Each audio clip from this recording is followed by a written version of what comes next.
naman po ang DTF2 dito sa Audion 2. Dito ay nagamit ng 7 days, may total 200 plus na run last week.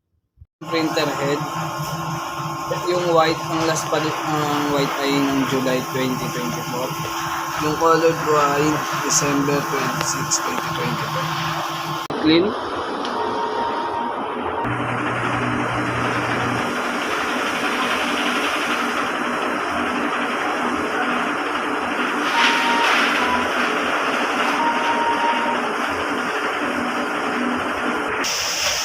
Ito po yung capping, may 60% condition.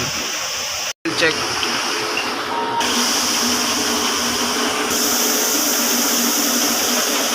Yung system tama lang. Waste tank ay nilinis kahapon.